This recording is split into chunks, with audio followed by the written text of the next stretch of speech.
Selamat pagi anak-anak. Selamat bergabung kembali dengan Ibu dalam pembelajaran IPS kelas 8. Apa kabarnya anak-anak? Ibu berharap semua tetap sehat, tetap semangat dalam menjalani berbagai macam aktivitas walaupun masih dalam keadaan pandemi. Anak-anak, sebelum kita melanjutkan pembelajaran, kita berdoa terlebih dahulu. Kita berdoa. Amin.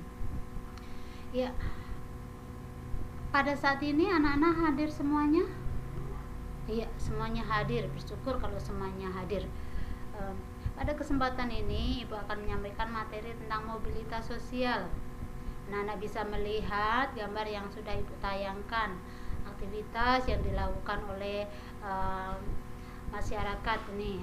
Ada nih di sini ada naik turun tangga. Berikutnya Ibu sampaikan juga gambar pemberian penghargaan kepada seorang bapak.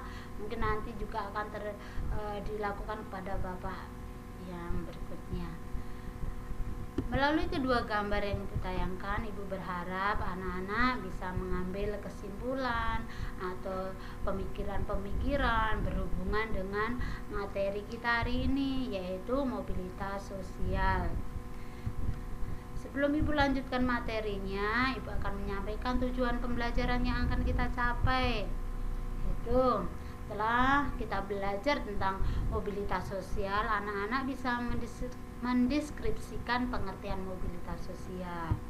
Yang kedua, anak-anak bisa menganalisis bentuk-bentuk mobilitas sosial. Inilah tujuan pembelajaran kita hari ini, supaya anak-anak mengerti semuanya. Berikutnya, Ibu akan menyampaikan pengertian tentang mobilitas sosial. Mobilitas berasal dari bahasa Latin yaitu mobilis, yang berarti mudah dipindahkan atau banyak bergerak dari satu tempat ke tempat yang lain. Berikutnya, kata sosial pada istilah tersebut mengandung makna seseorang atau sekelompok warga dalam kelompok sosial. Jadi, mobilitas sosial adalah perpindahan posisi seseorang atau sekelompok orang dari lapisan satu ke lapisan yang lain. Berikutnya, Ibu juga sampaikan pengertian mobilitas sosial menurut beberapa ahli. Anak-anak bisa membacanya di sini, tetapi ini hanya sekedar untuk referensi. Anak-anak nanti bisa baca di buku ataupun browsing di internet. Jadi ini pengertian dari mobilitas sosial. Anak-anak sudah paham semua berhubungan dengan pengertian mobilitas sosial? Iya, anak-anak sudah paham berasa. Berikutnya Ibu akan lanjutkan berhubungan dengan bentuk-bentuk mobilitas sosial. Nanti akan ada 3 bentuk mobilitas sosial. Ibu sampaikan pertama tentang mobilitas sosial vertikal. Anak-anak lihat bagan yang Ibu sampaikan, ini adalah bagan mobilitas sosial vertikal, di mana di sini ada kelas atas, kelas menengah, kelas bawah.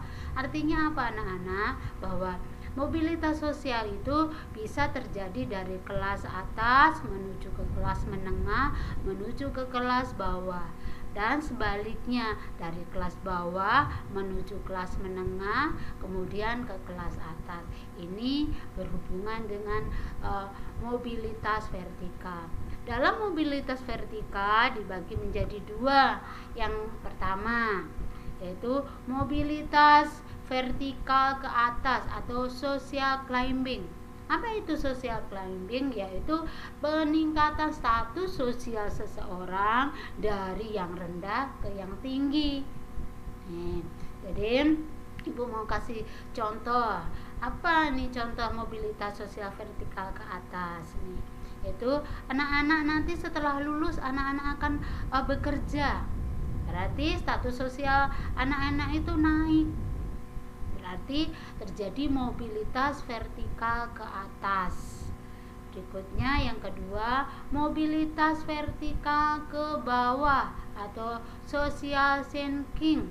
Apa itu social sinking? Yaitu penurunan status seseorang menjadi lebih rendah dari sebelumnya. Ya, jadi status sosialnya menurun. Contohnya, coba anak-anak, contohnya apa? Iya, betul. Contohnya yaitu masa pandemi ini banyak karyawan yang dipecat dari perusahaannya.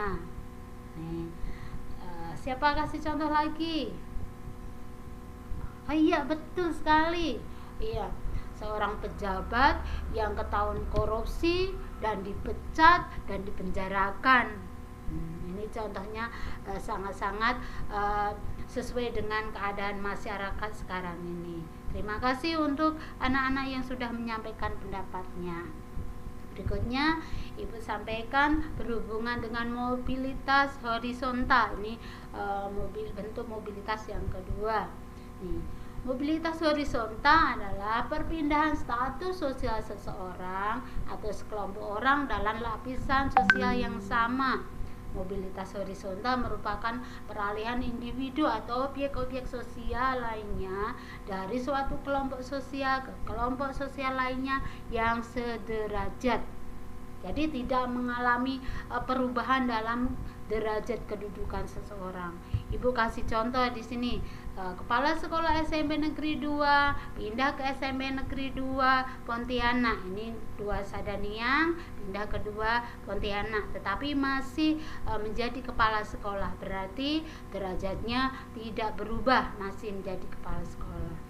Berikutnya, mobilitas antar generasi. Apa itu mobilitas antar generasi? Adalah perpindahan kedudukan seseorang atau anggota masyarakat yang terjadi antara dua generasi berikutnya.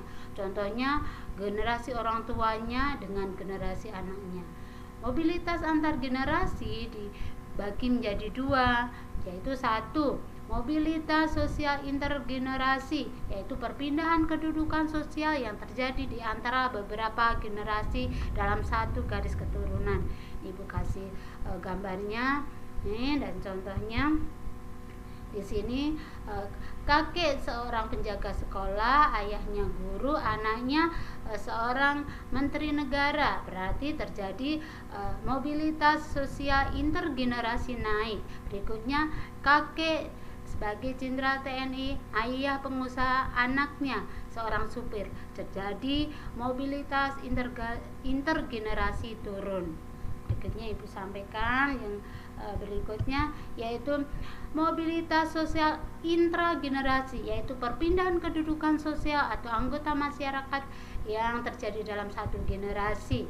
Ibu kasih contohnya di sini. Ini ibunya guru SD, ayahnya guru SD, anaknya guru SMK, guru SMP, guru SMA. Terjadi mobilitas intragenerasi naik.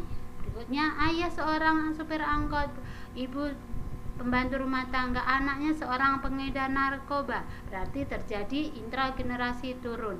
Demikian yang Ibu sampaikan berhubungan dengan materi hari ini.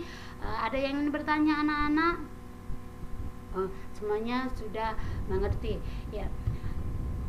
Kesimpulan yang bisa kita ambil dari pembelajaran hari ini yaitu mobilitas sosial adalah perpindahan posisi seseorang atau sekelompok orang dari lapisan satu ke lapisan yang lain. 2. Bentuk-bentuk mobilitas sosial yaitu mobilitas vertikal, horizontal, antar generasi. Berikutnya, mobilitas dapat terjadi di mana saja dan kapan saja. 4. Mobilitas bisa terjadi dalam diri siapa saja. Inilah kesimpulan yang bisa kita ambil. Berikutnya, untuk mengetahui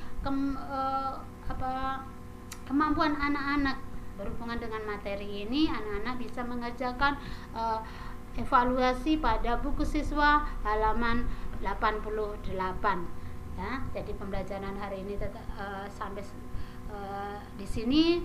Tetap semangat dan tetap menjaga kesehatan dengan menerapkan 3M, yaitu tetap memakai masker, mencuci tangan, dan menjaga jarak.